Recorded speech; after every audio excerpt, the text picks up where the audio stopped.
Alors, bonjour à tous et à toutes. Merci d'être venus à cette conférence midi de l'Observatoire sur l'agenda 2030 des Nations Unies. Le conférencier du jour est le docteur Songo Faye-Dione. Le docteur Songo Faye-Dione est stagiaire postdoctoral ici à l'UQAM en droit public au département des sciences juridiques et c'est moi qui ai le plaisir de superviser ses travaux qui portent sur la protection des droits humains par les institutions internationales à l'heure des menaces asymétriques. Notre conférencier est titulaire d'un doctorat en droit public à l'Université Alioune Diop de Bambey au Sénégal, un doctorat qu'il a obtenu en 2023. Le conférencier est aussi titulaire d'un master en droit public qu'il a obtenu en 2019 de la même université et d'une licence de la même spécialisation en administration publique également. Et de 2018 à 2024, notre conférencier a été assistant à l'Université Diop de Bambey où il dispense des séances de travaux dirigés en droit constitutionnel, en droit administratif, en droit de la fonction publique et en droit administratif des biens. Donc, c'est un grand plaisir de l'accueillir aujourd'hui. Donc, merci beaucoup de Merci. nous faire l'honneur de nous donner une conférence qui est intitulée Les garanties de la sécurité humaine par l'agenda 2030 des Nations Unies. Quel encadrement face aux menaces asymétriques en Afrique subsaharienne francophone? Donc, j'invite tout le monde à fermer son micro sur Zoom, donc pour éviter les retours de son. Puis, sans plus tarder, je donne la parole à notre conférencier. Et suite à sa conférence, il y aura une période de questions. Donc, vous serez invité, autant dans la salle que sur Zoom, à intervenir et à y aller de commentaires, d'observations ou de questions pour notre conférencier. Donc, bonne conférence à tous et à toutes. Monsieur Diane. Merci, professeur, pour la présentation. Avant tout, d'abord, permettez-moi de remercier les co-directeurs de l'Observatoire, à savoir vous précisément, et le professeur Blaise. Voilà, pour les moments où vous m'avez soutenu, surtout dans la recherche, je vous remercie. Je remercie toutes les personnes qui sont présentes, soit en présentiel, comme on dit, excusez-moi de la redondance, ou en ligne. Voilà, je m'en vais pour ne pas tirer en longueur. Évoquer le thème de la conférence qui est intitulé La garantie de la sécurité humaine par l'agenda 2030 des Nations Unies. Quel encadrement face aux menaces asymétriques subsahariennes francophones? Voilà, ça c'est un thème d'actualité qui de jour en jour fait face sur les médias, sur les actualités, tout le monde en parle. Pourquoi? Parce que d'abord, quand on parle de sécurité, tout le monde doit être intéressé parce que la sécurité doit être pour tous, par tous et faite avec tous. Voilà. Alors, cette conférence sera articulée d'une manière très simple. D'abord, de par le thème, il y aura la définition, la contextualisation. Pourquoi? Pourquoi précisément ce thème? Après, on va expliquer la définition des termes parce que comme on est en sciences juridiques, il est important de définir les termes, les termes parce que, comme vous le savez autant que moi, vous savez autant que moi que qu'en droit, nous, on a notre propre jargon. Après la définition des termes, on va passer à la problématique parce que ça, ce sujet présente plusieurs problèmes, d'où la problématique. Ensuite, l'intérêt de traiter ce sujet est de manière très simple. Pour finir, nous allons débattre sur ce thème à travers un plan binaire. Un plan binaire dans lequel chaque partie sera composée de deux sous-parties. Concernant le plan, d'abord, au-delà de l'introduction, dans la première partie, nous allons parler des menaces asymétriques qui, en réalité, sont comme un obstacle à l'effectivité de l'agenda 2030 des Nations Unies. Et dans cette partie, qui est composée de deux sous-parties, nous allons traiter de la persistance des menaces qui sont protéiformes au niveau national, c'est-à-dire au niveau des États.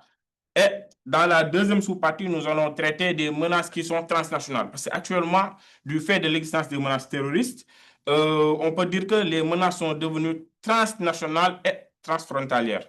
Alors, dans la deuxième partie de cette conférence, nous allons traiter les menaces asymétriques qui sont un fléau à combattre pour l'effectivité de la sécurité humaine pour la garantie de l'agenda 2030 des Nations Unies.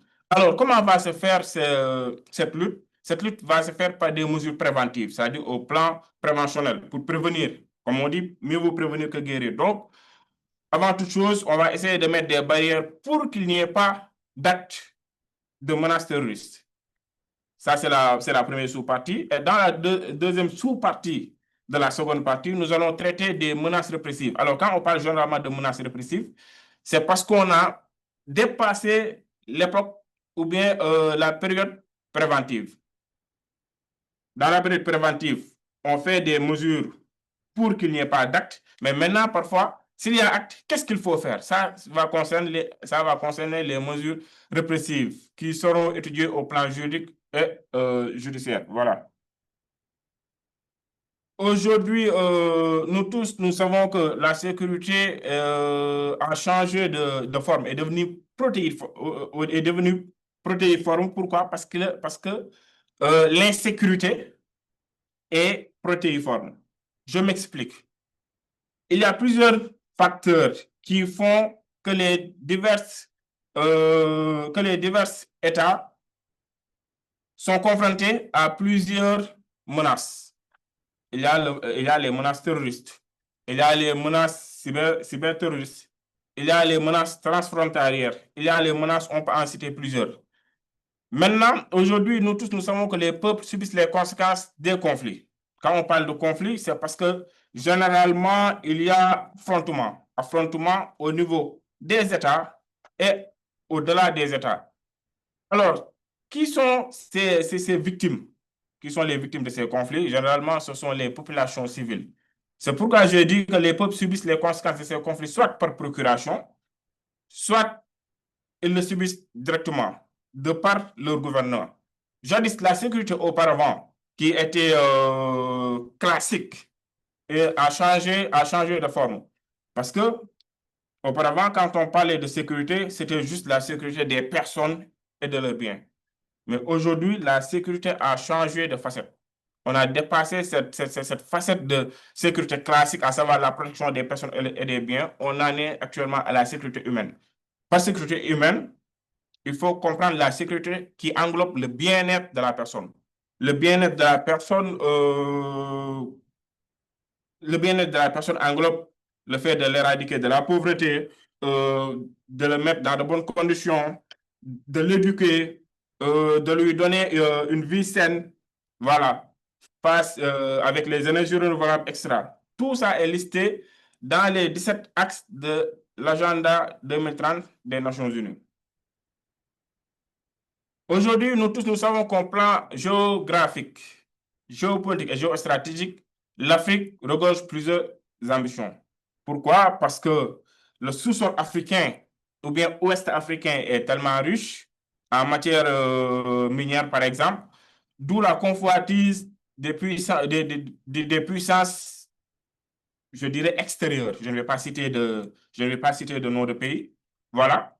Maintenant, dans cette zone, on a constaté la croissance exponentielle de la criminalité transfrontalière et transnationale, marquée entre autres, je veux dire, je ne vais pas tout lister parce que la liste est exhaustive, mais il faut entendre, par exemple, le terrorisme, l'extrémisme violent, la traite des êtres humains, le trafic en tout genre, la résurgence des changements anticonstitutionnels, l'avancée du désert, etc., etc.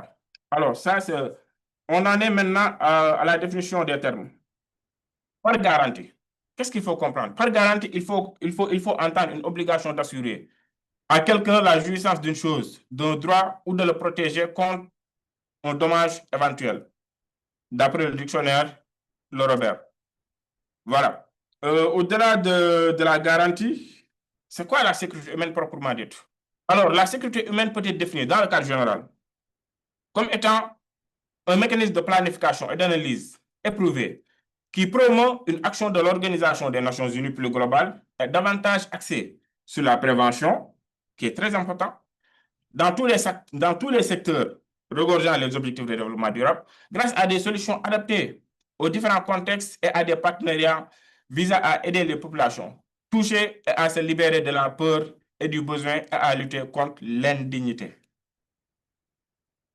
Pour l'agenda 2030, rappelons qu'en septembre 2015, les 193 États membres de l'ONU avaient adopté le programme de développement durable à l'horizon 2030, intitulé l'agenda 2030. Ce programme est un plan d'action pour l'humanité, la planète et la prospérité. Il porte une vision de transformation de notre monde en renforçant la paix, qui est très essentielle, parce qu'il n'y a pas de paix sans sécurité, ni de sécurité sans paix, donc vice-versa. en renforçant la paix, en éradiquant la pauvreté et en assurant sa transition vers le développement durable. Ici, on a illustré, on a montré l'image qui regroupe les 17 axes de l'agenda 2030. Maintenant, au plan général, toujours on en est à la définition des termes.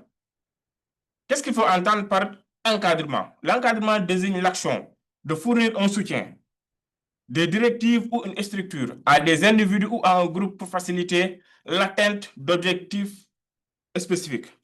Autrement dit, l'encadrement ne veut rien d'autre que la circonscription. Il faut circonscrire en fait. Quant aux menaces asymétriques, parce que menace asymétrique est un groupe de mots qui peut être défini en solo ou combiné. Parce qu'il y a menace d'abord et asymétrie. Voilà. Ça peut se définir comme étant une volonté d'exprimer, de porter atteinte aux personnes ou aux biens, quelle qu'elle soit, avec la seule intention de nuire. Pour ce qui est de la notion asymétrie, parce qu'on vient de définir la menace, pour la notion asymétrie, elle est conçue comme la disproportion entre des moyens dont disposent les belligérants. Ceci étant dans les structures et dans leurs organisations. L'asymétrie n'est rien d'autre que la disproportionnalité qui existe s'il y a confrontation, en fait. Par exemple, lui, il a 15 Kalachnikov, lui, il a un couteau. Ça, c'est disproportionné, en fait. C'est ça l'asymétrie. Ou bien même l'asymétrie, sur un autre contexte, peut être définie comme étant le fait de combattre une chose qu'on ne voit pas. Ici, on a montré des images illustratives. Voilà. C'est des images dans lesquelles on voit des gens qui sont évacués, d'autres qui s'affrontent. Ils ont des armes. L'un lance la grenade, l'autre lance un bouquin juridique. Donc, ce qui est disproportionné, parce que je ne peux pas me battre avec quelqu'un qui a une grenade, et moi, j'ai un livre. Ça, c'est disproportionné. C'est ça, en fait, la symétrie. Maintenant, qu'en est-il à la circonscription géographique? Pour être clair, ici, on a parlé dans le thème de l'Afrique subsaharienne francophone. C'est quoi d'abord l'Afrique subsaharienne francophone? Cette zone est un ensemble d'États qui, suite à la période coloniale, plus particulièrement le second espace colonial français entre 1818 et 1945, qui partage la langue officielle. Aussi, chez Ando Diop, qui est un savant, entre guillemets, sénégalais qui est très connu, dont la plus grande, entre guillemets, université sénégalaise porte son nom, euh, montre que cette zone est une zone qui est unie par des liens culturels. Par des liens culturels, d'où même l'idée de pourquoi ne pas penser de l'extension de la question des nations dans la zone de l'Afrique subsaharienne francophone, parce qu'on partage presque les mêmes réalités historiques, sociologiques, etc., etc., etc. Voilà, c'est toute cette zone. Est-ce que dans le fond, on va parler des menaces asymétriques dans toutes ces zones? Ça, c'est trop dire. Parce que c'est une zone qui est tellement large. Maintenant, pour délimiter notre espace géographique qui est très large, dont on a montré là, euh, nous avons choisi 5 pays dans cet espace subsaharien francophone pour en parler. Pourquoi le choix de ces 5 pays? C'est parce que c'est des pays qui sont véritablement touchés par les menaces asymétriques. Voilà. Par ces pays, on a choisi le Mali, le Niger, le Burkina Faso, le Cameroun et le Tchad. Concernant les 4 ou les 3 premiers pays, on pouvait parler du Sahel. Mais sachant que le Cameroun n'est pas trop dans le Sahel, on a jugé nécessaire, pour être un peu englobant, de parler de l'Afrique subsaharienne francophone, tout en précisant cette délimitation qui est essentielle, pour que tout le monde puisse savoir que quand on parle généralement du groupe de mots Afrique subsaharienne francophone, on fait allusion à ces pays, soit ensemble ou en particulier. C'est quelques pays de cette zone. Voilà. Qu'en est-il maintenant de la problématique?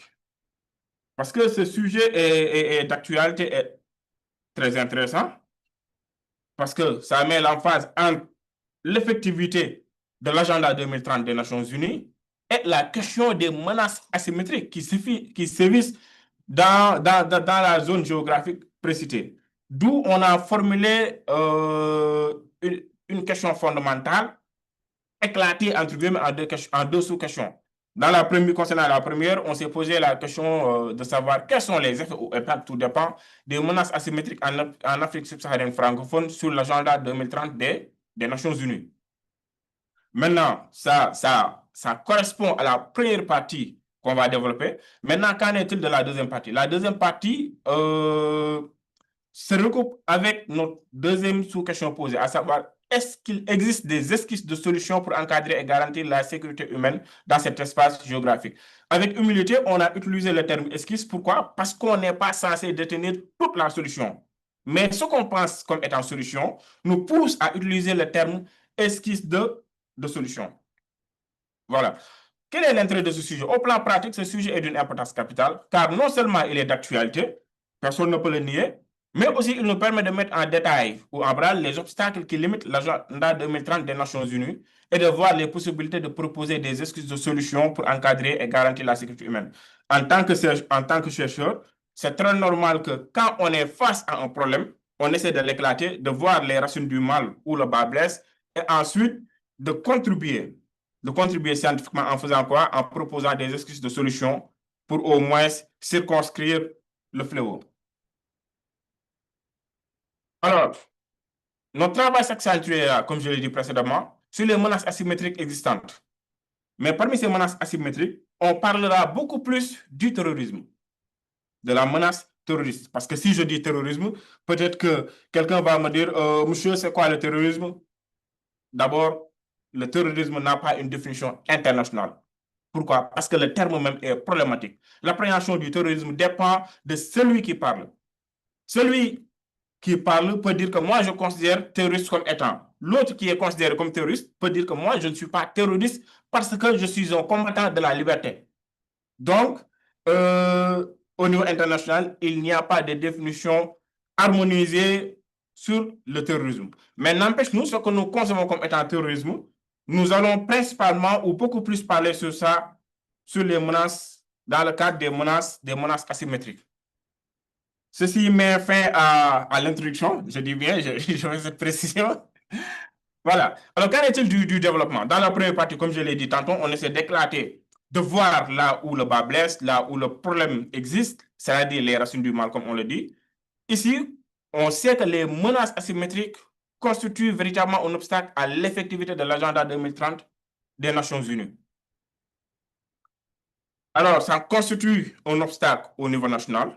Si je dis au niveau national, c'est-à-dire au niveau national de chaque pays, c'est-à-dire des pays précités, à savoir le Mali, le Niger, le Burkina Faso, le Cameroun et le Tchad. Au niveau national, chaque pays est confronté aux menaces terroristes.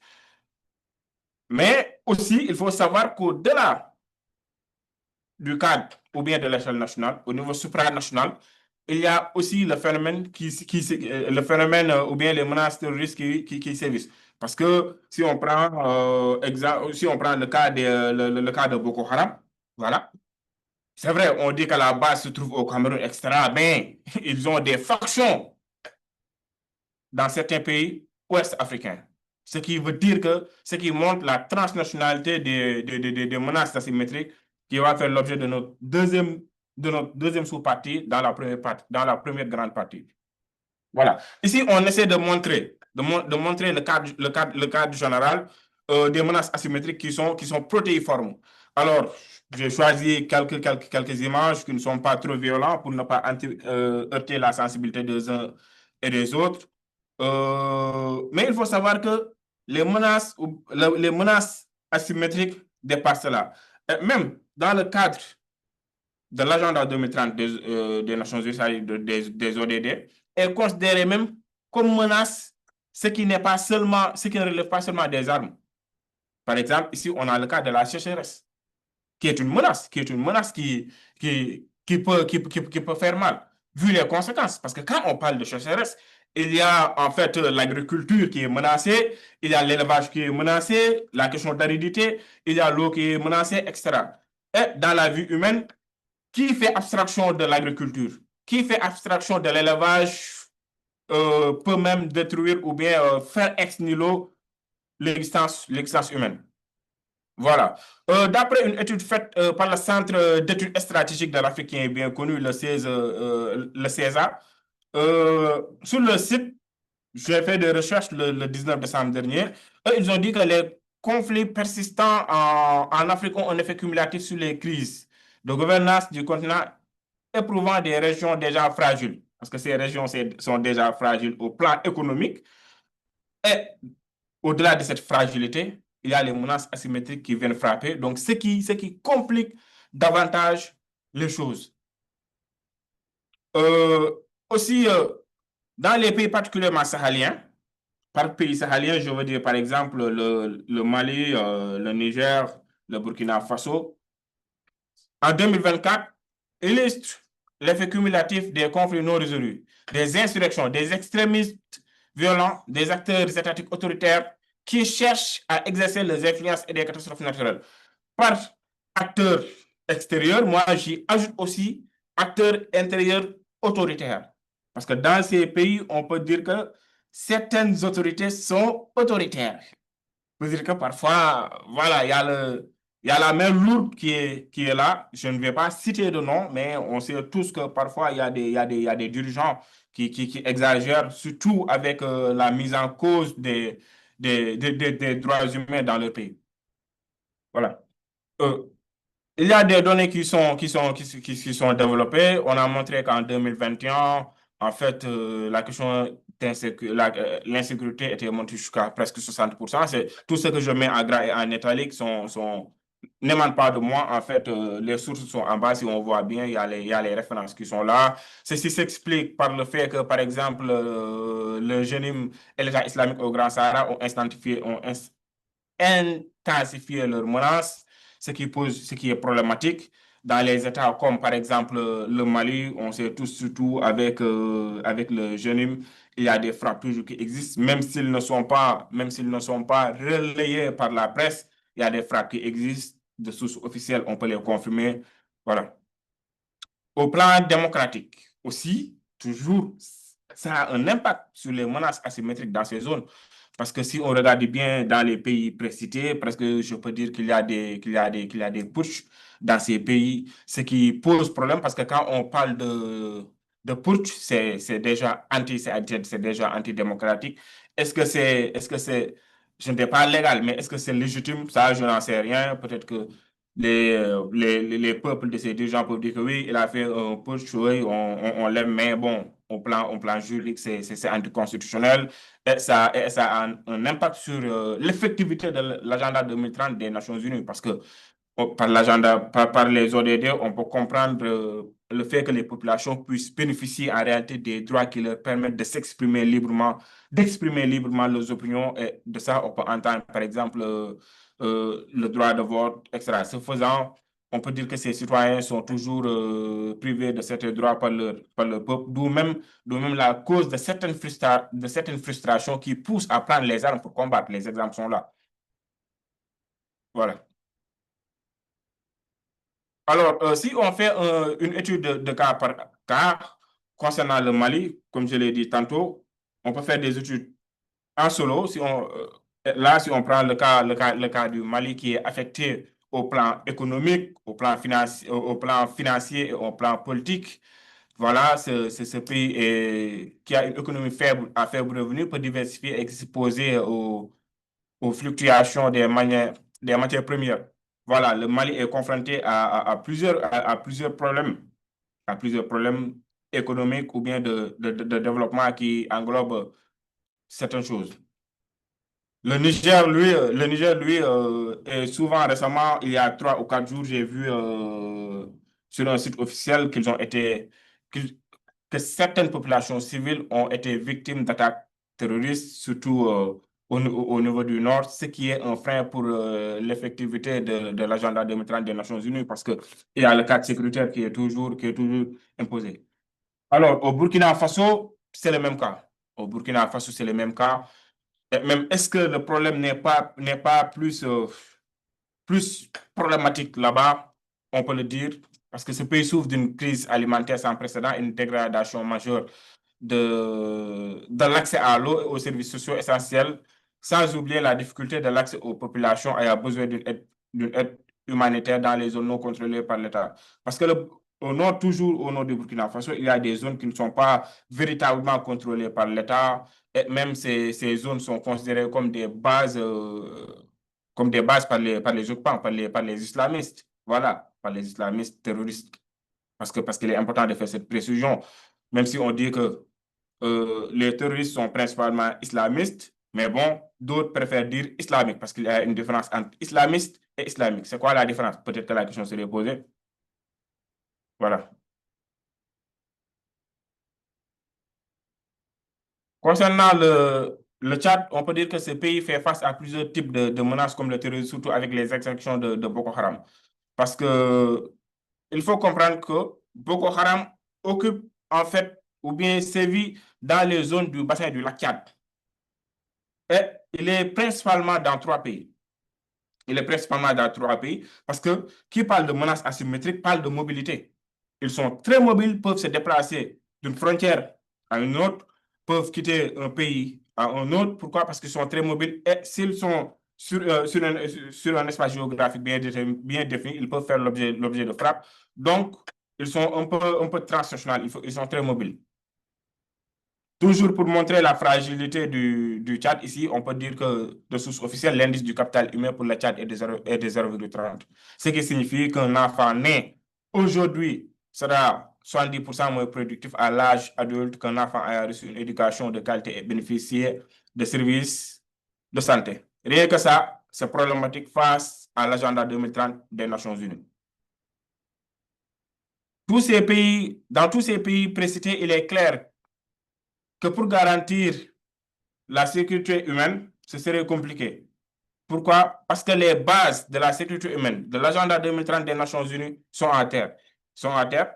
Et ces menaces précitées, comme je l'ai dit précédemment, s'étendent même au-delà des États susmentionnés en embrassant une échelle supranationale.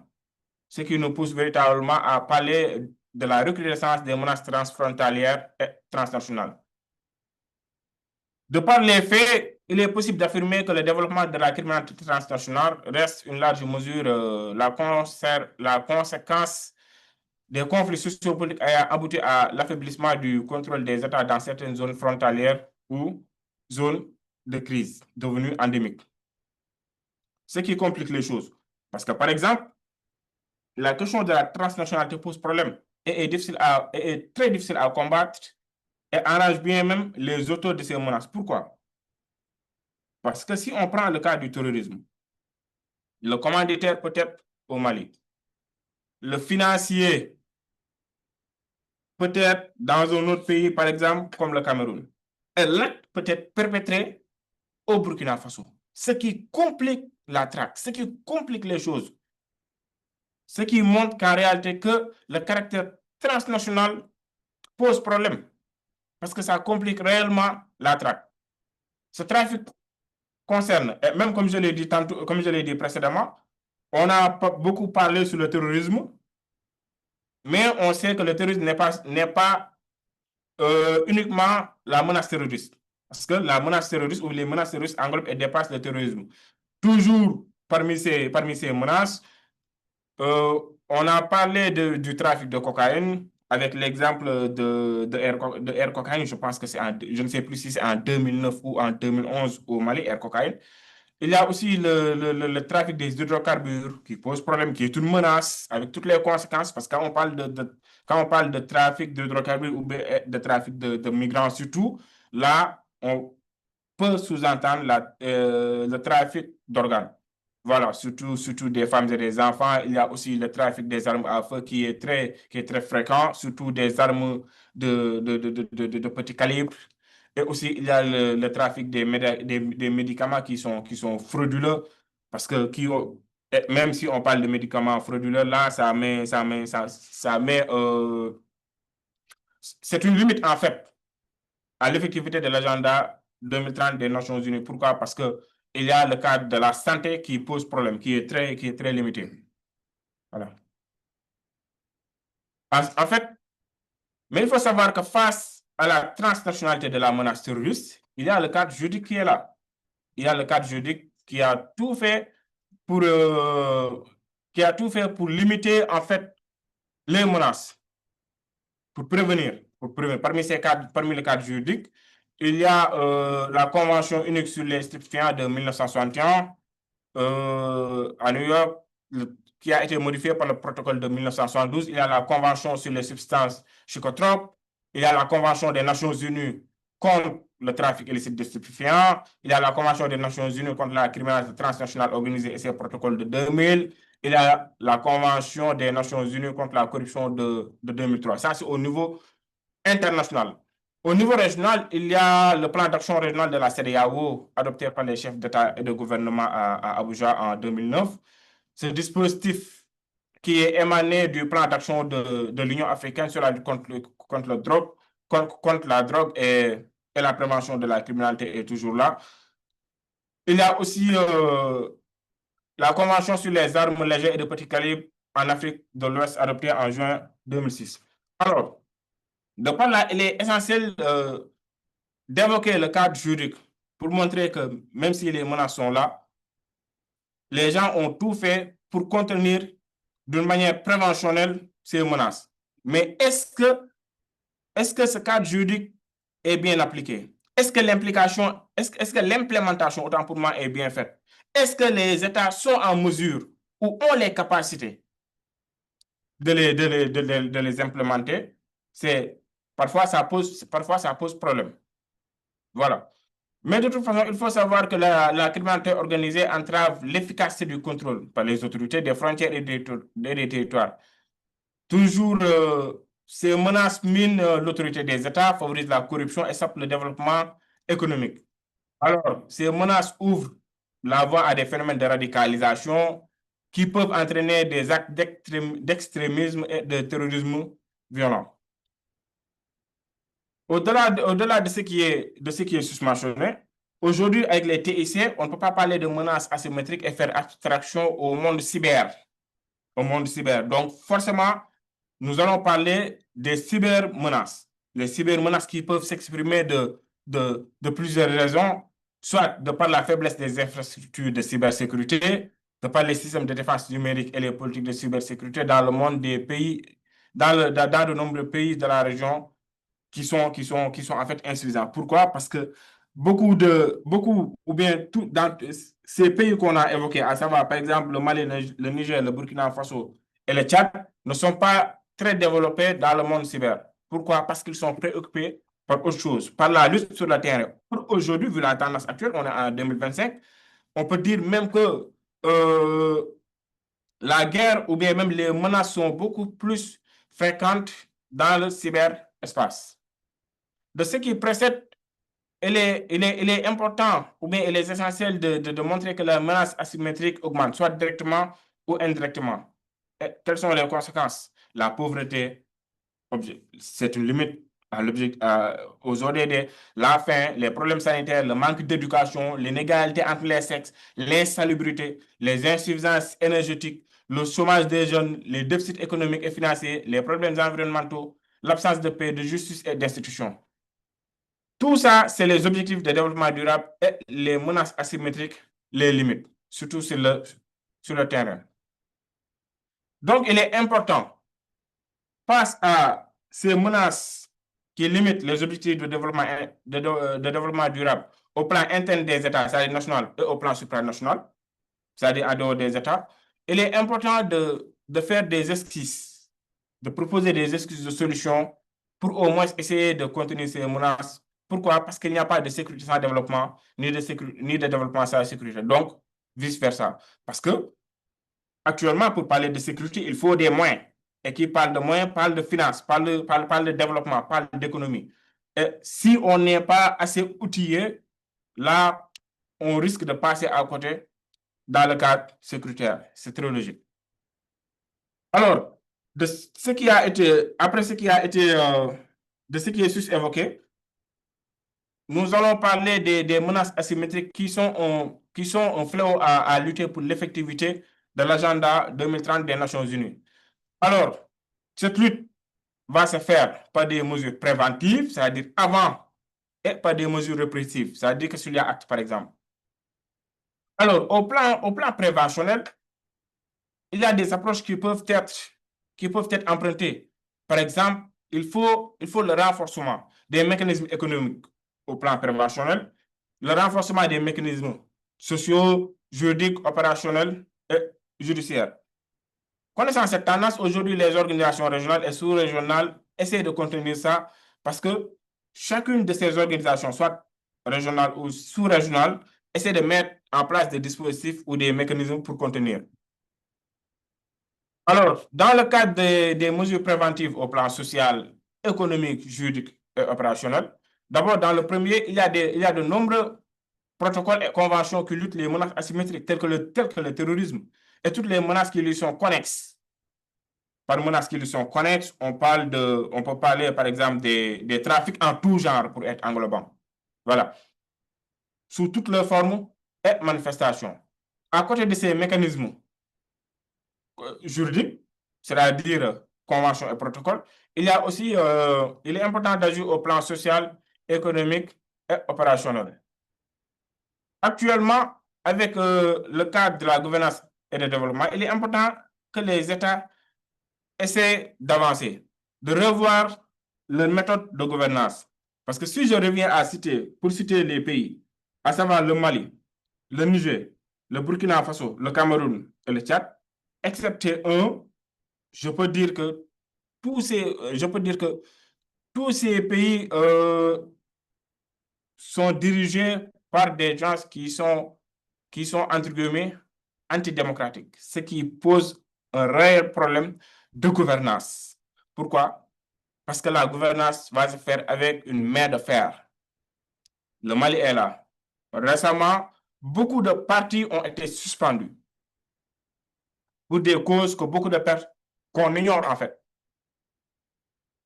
C'est le même cas dans d'autres pays. Généralement, ceux qui sont au pouvoir, de par ces manières, gouvernent d'une manière, je dirais, très rigide. Et actuellement, la tendance devrait être une gouvernance inclusive avec la participation de toutes les couches et de toutes les franges pour que tout le monde puisse apporter une touche ou bien sa main dans le cadre de la gouvernance, ce qui peut avoir un impact positif au plan financier.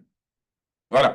Il est important aussi de préconiser le renforcement du volet social par la rationalisation des politiques préventives d'autorégulation et par l'adaptation des politiques éducatives. Qui parle d'éducation, parle d'avenir. Une personne bien éduquée peut avoir un avenir, entre guillemets, radieux, de par l'espoir qu'elle peut offrir, autant pour moi. Alors, pour les politiques éducatives, il faut l'instauration de systèmes plus durables, car définir des politiques éducatives correctes peut faciliter dès le jeune âge, comme je l'ai dit, et tout au long de la vie, une réussite ou un avenir prometteur pour sortir de la pauvreté intellectuelle et financière. Quand on est bien éduqué, on a l'ouverture d'esprit, la tolérance, on peut accepter l'autre, sachant que généralement les touristes agissent. Pourquoi? Parce qu'ils n'acceptent pas les autres, de par leur religion, de par leur race, etc. D'où même l'importance de faire la différenciation ou de différencier les terroristes et les criminels, parce que c'est deux choses différentes. Or, parfois, on a tendance, surtout au Mali, à les confondre, et c'est le même cas au Burkina Faso. Qui est terroriste? D'habitude, de par conviction, le terroriste, lui, il combat ou bien il se bat pour une cause généralement morale ou religieuse, contrairement au criminel, qui, lui, il fait des actions, non pas pour une cause religieuse ou autre, mais pour un gain financier. Or, ce qui est contradictoire est que dans ces pays précités, on voit que les terroristes sont toujours dans des affaires financières. Ce qui avait poussé même quelqu'un à créer le mot narcoterroriste, ce qui est contradictoire, mais qui existe. Pourquoi? Parce que le narcoterrorisme, c'est le terrorisme qui se nourrit du trafic de stupéfiants. Or, quand le terroriste se nourrit du trafic de stupéfiants, d'abord, l'esprit de son combat est biaisé dès le départ. Pour dire en réalité que dans ces pays qui sont cités, le problème, bon, on espère que le problème soit résolu. Mais avec l'hybridité des actes et des menaces, ça pose toujours problème, même s'il y a des esquisses de solutions. Alors, toujours dans le cadre des politiques éducatives, pour arriver à ces faits, il faut une offre éducative pour toutes les catégories d'âge, ce qui est important, sans distinction de sexe. Non, non, les filles, non, la fille doit aller non, non, à la cuisine. Non, il faut une éducation sans distinction de sexe, de race, d'origine, de religion et d'ethnie. C'est-à-dire l'acceptation de tous pour favoriser une politique éducative englobante, inclusive. Ensuite, l'implémentation de certains facteurs peut pousser, concernant la lutte des menaces asymétriques, qui devait se faire, en réalité, peut pousser certaines personnes à adopter des stratégies. C'est le cas même, parce que si on parle de stratégies, il y a des stratégies au niveau national, au niveau local. On a l'exemple des groupes d'autodéfense au Mali et au Burkina Faso, mais aussi il y a des stratégies extérieures. Des stratégies qui sont proposées, par exemple, par l'Union européenne, par l'ONU, pour, pour, pour, pour solutionner les menaces asymétriques ou bien pour circonscrire les menaces asymétriques. Ces stratégies préventives, parce que quand on parle de stratégie généralement préventive, il y a la stratégie norvégienne pour le Sahel 2021-2025 qui vise à éradiquer la pauvreté, facteur de menace, les défis climatiques, facteurs de menace, les crises sanitaires, le terrorisme international, le crime organisé, la traite des êtres humains et les migrations. Aussi, on peut citer le plan de soutien de l'ONU, sans oublier également la stratégie pour l'Afrique 2025-2028 de la Confédération suisse adoptée. Alors, toutes ces stratégies proposent des politiques de développement. Parce qu'on pense que, premièrement, quand, euh, quand le cadre du développement est bien garanti, on peut extirper certaines personnes ou bien on peut sortir certaines personnes des bandes de mafia. Parce que beaucoup de personnes sont auteurs de menaces, soit asymétriques ou non. Pourquoi? Parce qu'il y a la pauvreté qui est là. On t'appelle, viens combattre, tu viens, on te donne quelque chose, tu repars chez toi. Donc, c'est même comme un boulot avec toutes les conséquences. En plus du cadre juridique, il y a aussi, il faut circonscrire les cadres normatifs institutionnels des États qui devraient être revalorisés face à la multiplication des pratiques agressives visant les populations pour l'effectivité des objectifs de développement durable. Donc aujourd'hui, les acteurs nationaux des États doivent procéder au renforcement de leurs moyens de lutte en procédant dans un premier temps, comme je l'avais dit, à la planification inclusive et coopérative des mécanismes juridiques. On appelle tout le monde imam, monsieur, madame, on appelle tout le monde. Que pensez-vous de ça? C'est-à-dire ça, c'est l'inclusion et coopérative des mécanismes juridiques. Et dans un second temps, il faut réajuster l'organisation et le fonctionnement des institutions. Parfois, on accuse les gouvernants, c'est vrai, mais d'autre part, les institutions sont faibles, même s'ils sont incarnés des hommes.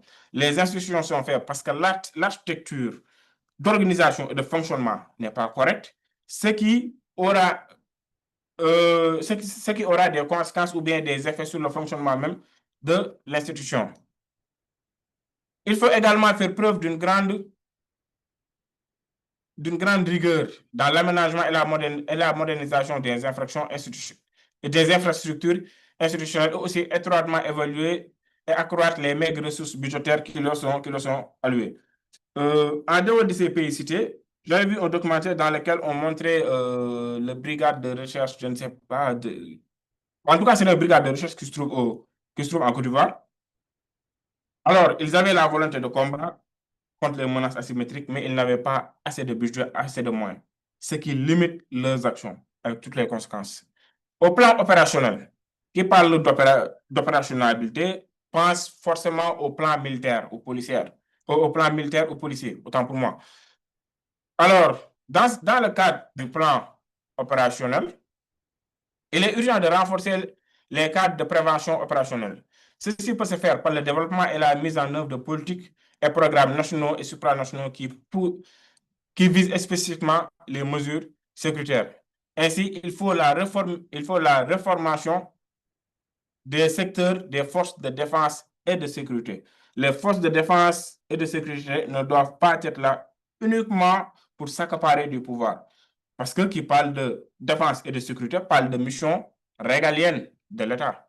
Donc, leurs missions doivent être de préserver, de protéger la sécurité des personnes, de leur bien, d'assurer leur bien-être dans la mesure du possible, avec jusqu'au sacrifice suprême, comme signé. Hormis le perfectionnement des mécanismes préventifs précités, c'est-à-dire la prévention, il est aussi fondamental de perfectionner les mécanismes répressifs afin de combler leurs lacunes réelles ou apparentes dans le but de favoriser l'émergence des objectifs de développement durable en Afrique subsaharienne francophone. Alors, dans le cadre des mesures préventives au plan juridique et judiciaire, alors, il faut, pour limiter les menaces asymétriques qui sont planifiées, il faut en réalité essayer d'appliquer ou bien de faciliter l'implémentation des textes juridiques au niveau des États. Parce que actuellement, vu la tendance des menaces, il faut renforcer et perfectionner les mécanismes de répression. Parce qu'il y a des gens qui, en réalité, il est important de réprimer la chose d'une manière très rigide pour que d'autres n'aient pas tendance à fréquenter ou bien à le faire. C'est pourquoi on a dit qu'il est important de renforcer, de perfectionner les mécanismes de répression afin de mettre en marche efficacement les appareils répressifs nationaux et supranationaux. Mais soulignons que dans le cadre de la prévention et de la répression des menaces asymétriques, les Nations Unies incitent, je cite, les États à améliorer le dispositif individuel sans organiser une lutte à proprement parler internationale. Il s'agit d'inviter à la coopération et d'associer les efforts nationaux et d'internationaliser ces derniers. Donc, vu la transnationalité et le caractère transnational des menaces asymétriques, il est important que les États agissent dans ce sens, de combiner leurs efforts au plan et préventionnel et répressif pour contenir la menace, par exemple le partage d'informations, le partage d'expériences, l'existence de patrouilles conjointes, de patrouilles mixtes. Ça, c'est des solutions transnationales. Aujourd'hui, néanmoins, même si le terrorisme est là, il est naturel de déduire qu'il n'est pas facile d'uniformiser les cadres de répression des États du fait de leurs nombreuses divergences de fond et de forme. Sachant que, comme je l'ai dit dès le début, à l'entame de mes propos, que le terrorisme n'a pas de définition internationale. Et ce manque de définition peut compliquer la lutte. Pourquoi? Parce que l'appréhension n'est pas la même. Le Mali peut considérer les terroristes comme étant, le Tchad peut considérer les terroristes comme étant. Parce que ceux qui sont au nord du Tchad, qui combattent avec l'État les considère comme étant des terroristes. Or, eux, ils se considèrent comme étant des combattants de la liberté parce que c'est leur zone. Donc, ce qui complique les choses. Surtout concernant l'uniformisation, les efforts d'uniformisation à travers les dispositifs pénaux qui peuvent être facilités, entre guillemets, par l'unification des cadres d'incrimination, d'une part, et par l'obligation des États d'y appliquer des régimes dérogatoires, d'autre part. Pourquoi régime dérogatoire? Il faut impérativement un régime dérogatoire pour contenir les menaces terroristes du fait de l'exceptionnalité de ces menaces. Par exemple, sérieux qu'il est, le terroriste ne peut pas seulement faire l'objet vu le caractère de la menace, ne peut pas seulement faire l'objet de garde à vue de 48 heures. Il faut au moins, par exemple, 96 heures pour voir les racines du mal, qui sont les commanditaires, qui sont ceci, est-ce qu'ils ont fait cela, pour remonter jusqu'à la chaîne. Donc, il faut des mesures dérogatoires. Et toujours dans ces mesures dérogatoires, au plan carcéral, est-ce que ceux qui sont jugés pour la perpétration de certaines menaces asymétriques doivent être dans le même milieu carcéral que d'autres? Non, je ne pense pas parce que parfois la mentalité ou les mentalités ne sont pas les mêmes. Voilà, ici on a évoqué même, il faut savoir qu'aujourd'hui, le cadre des menaces asymétriques est plus grave de jour en jour parce qu'il y a le cadre écologique qui est en jeu, le cadre chimique, le cadre cyber et le cadre biologique. D'où même, j'ai lu, même si je ne suis pas trop d'accord, que le COVID-19 est considéré comme étant du terrorisme biologique. Ben, comme étant du terrorisme biologique, Voilà, même si je suis pas trop d'accord. Voilà. Mais pour uniformiser, il faut en réalité essayer de voir ce qu'on a en commun. Ce qu'on a en commun. Donc, dans ce cadre, il faut énumérer une série d'infractions qui constituent des actes de terrorisme lorsqu'elles sont en relation avec une entreprise individuelle ou collective ayant pour but de troubler gravement l'ordre public par l'intimidation ou la terreur. En tout cas, ce que tout le monde accepte est que le terrorisme est là pour la terreur. Quelle est la cause? Parfois, ça varie. Quelles sont les conséquences? Ça varie d'un pays à un autre. Maintenant, le plus important est que face aux technologies de l'information et de la communication et des communications, il est important de s'adapter. De s'adapter, et c'est très important, surtout avec certains sites, sachant que dans certains sites, par exemple, euh, on peut y apprendre gratuitement comment manier des armes, comment faire des explosifs. Par exemple, ça, c'est des choses à combattre. Et pour le combattre, il faut forcément être présent dans le monde cyber. Donc, il est important de s'adapter aux nouvelles formes de menaces. Donc, les législateurs des États doivent prendre en compte les TIC, car avec Internet, comme je l'ai dit, il existe des sites et des blogs qui expliquent comment fabriquer un explosif, qui encouragent ou vantent le passage de l'acte terroriste ou criminel. En parallèle, ça, c'est en parallèle, il faut aussi le régime dérogatoire. Pourquoi? Parce que, vu le caractère des menaces, voilà, le régime dérogatoire est justifié par la complexité des affaires des menaces asymétriques, notamment le terrorisme, qui évidemment nécessite une prise en charge spécifique et sérieuse. Au plan judiciaire ou juridictionnel, il est important, au plan répressif, de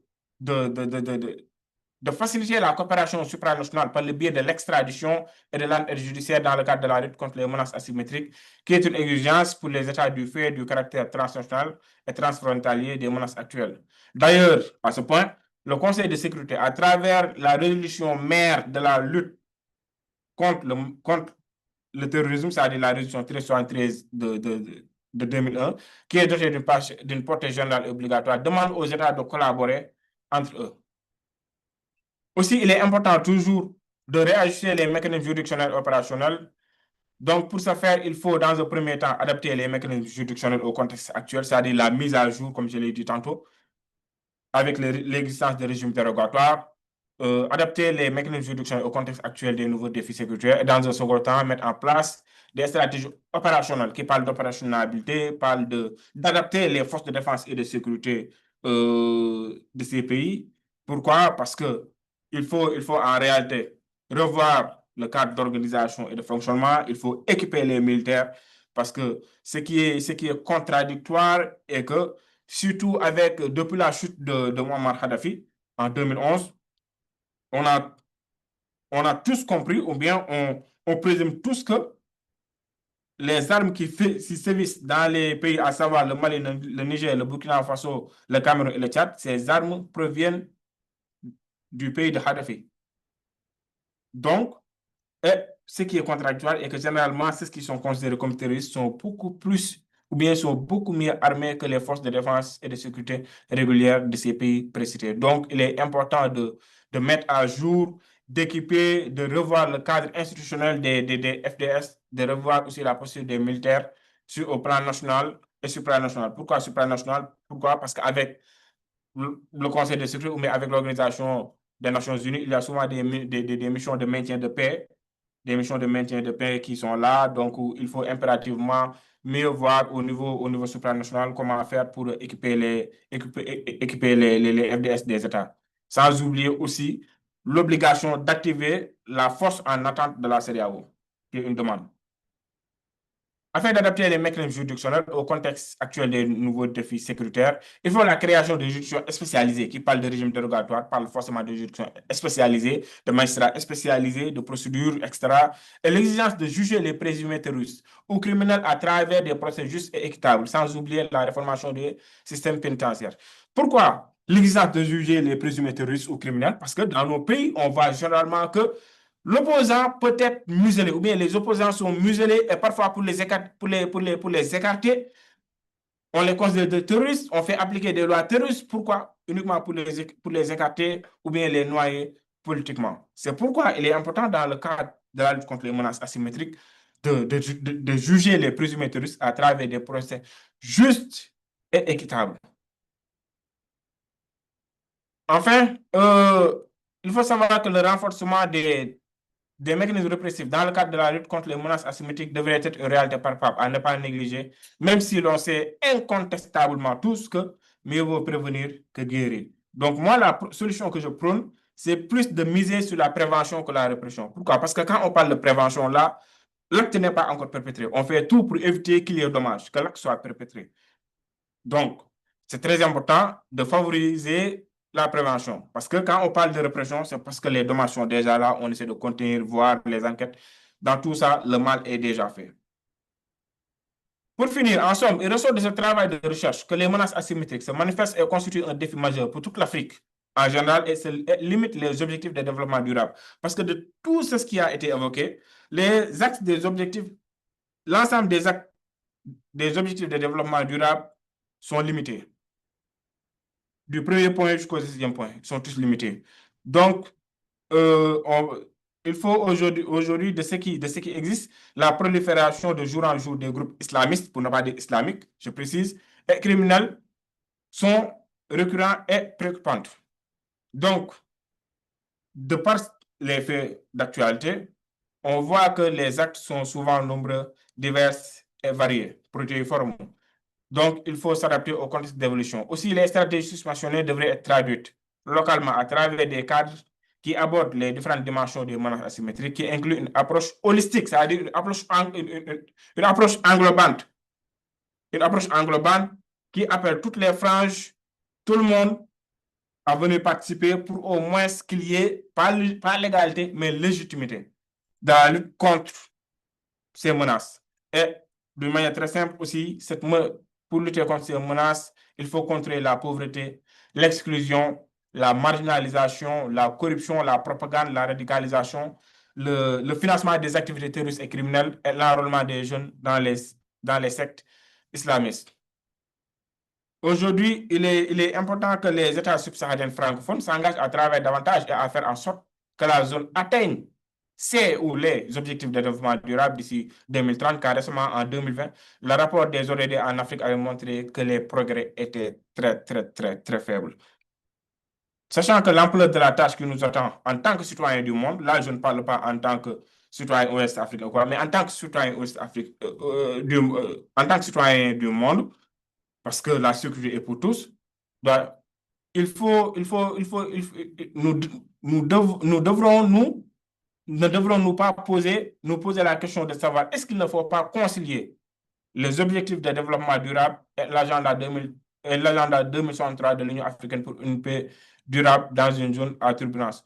En turbulence. Pourquoi? Parce que on pense que si tout le monde essaie d'uniformiser la lutte, voilà, ça peut être, les conséquences positives peuvent être mieux. Donc, l'ONU de côté, l'UA de côté, la CEDEAO de côté, il est mieux d'uniformiser, en fait, d'uniformiser les forces pour faire face à toutes sortes de menaces, même si on sait qu'on on ne peut pas les éliminer, mais on va essayer de les éradiquer. C'est le terme adéquat.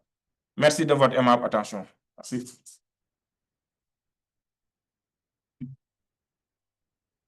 Merci, Dr. Faidia. Nous arrivons maintenant à la période de questions. Je vais me tourner vers mon collègue Blaise Pascal qui va prendre le relais pour cette période-là de la conférence publique. Donc, merci pour votre intervention. Blaise Pascal, je vous laisse diriger la période de questions, à la fois pour les gens qui sont en ligne et pour les gens qui sont dans la salle. Pour favoriser l'interaction avec les gens qui sont en ligne, je vous demanderai peut-être d'arrêter le partage. Alors, comme ça, vous allez pouvoir voir l'ensemble des participants. Plusieurs personnes se sont ajoutées là, depuis le début de la conférence. Voilà. Merci, cher professeur Sorov. Pour la parole, je veux tourner vers les personnes qui sont ici présentes dans la salle, s'il y a déjà des questions à prendre. Et puis après, j'irai en ligne pour ceux qui participent en ligne. Ça vous peut-être aider le micro de parler. Voilà. La parole pour ça. Oui, peut-être. Une remarque, puis une ou deux questions. Écoutez, j'ai beaucoup apprécié là, plusieurs aspects de votre présentation. Merci d'avoir partagé vos travaux de recherche là, des derniers mois. Vous n'avez pas beaucoup parlé de l'ODD 16, qui est quand même un ODD assez central là, sur la question que vous abordez. Donc, je suis d'accord avec vous qu'en soi, les enjeux sécuritaires puis les menaces asymétriques peuvent avoir un impact sur la réalisation de l'ensemble des ODD, mais l'ODD 16 nous amène sur le terrain justement en tout cas, nous rappelle que les États membres doivent adopter des mesures pour favoriser l'essor de sociétés moins violentes, de sociétés plus pacifiques. Donc, c'est un ODD qui nous amène sur le terrain de l'État de droit, de la démocratie. Puis bon, disons que globalement, on vit une période de recul assez important sur le plan de la démocratie et de l'État de droit.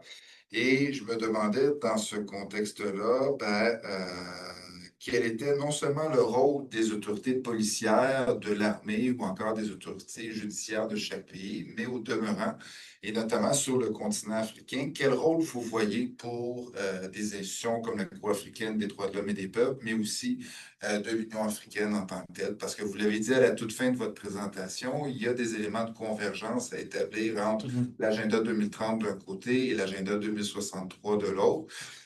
Et je m'interroge sur le rôle éventuellement, non seulement des acteurs internes que vous avez évoqués dans votre présentation, mais aussi le rôle d'acteurs comme la Commission et la Cour africaine des droits de l'homme et des peuples, et également de l'Union africaine, et notamment du Conseil de paix et sécurité de l'Union. Voilà. Alors, on va prendre une deuxième question dans la salle. Oui, Elissa.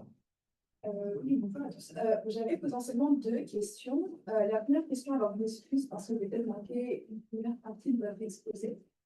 Mais c'est en fait, moi, c'était vraiment comment dire, vous avez vraiment misé sur le côté francophone de l'Afrique et je me disais, est-ce que vous avez fait une comparaison aussi avec les pays anglophones? Comment est-ce que le terrorisme ou la violence est beaucoup plus présent dans les pays avec un héritage francophone que dans les pays avec un héritage anglophone?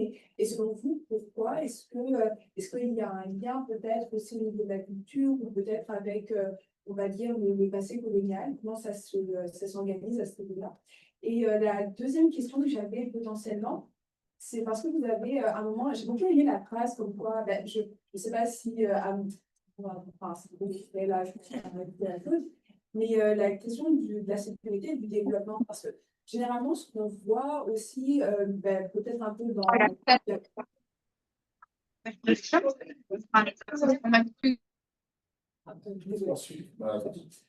Souvent, un peu quand on a je sais pas, des dialogues autour de la politique en Afrique subsaharienne, il y a un peu ce côté à cet enclin à l'autoritarisme. Et comment, en fait, il y a un peu cette idée que avoir un régime soi-disant fort, où il y a vraiment une sorte de violence, on va dire, centralisée dans un État, amener une sorte de stabilité et tout ça. Je me demandais en fait, par rapport à ça, parce qu'au niveau du terrorisme, c'est un peu comme si on avait en fait, une sorte de bulle éclatée de la violence, on va dire des petits groupes en fait qui mènent un certain école de la violence dans des partiels de territoire, on va dire ça. Quelle est votre position par rapport à ça et par rapport à la démocratie et donc à ce que je veux dire? C'est ça.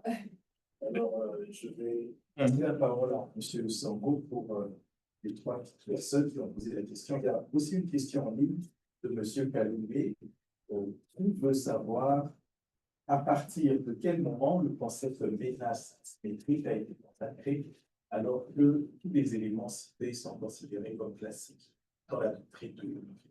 Donc, M. Thion, vous avez la parole pour répondre aux trois personnes. La dernière question, s'il vous plaît. À partir de quel moment le concept de menace asymétrique a été consacré alors que tous les éléments cités sont considérés comme classiques dans la doctrine de l'unité?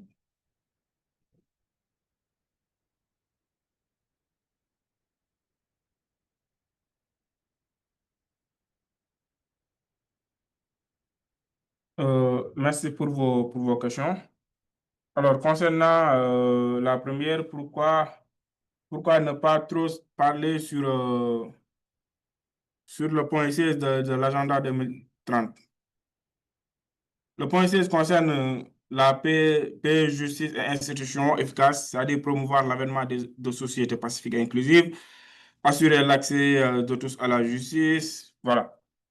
Alors, quand on parle de justice, généralement, comme je l'ai évoqué, si on regarde ces 5 pays, je peux dire majoritairement, ils sont tous gérés par des putschistes.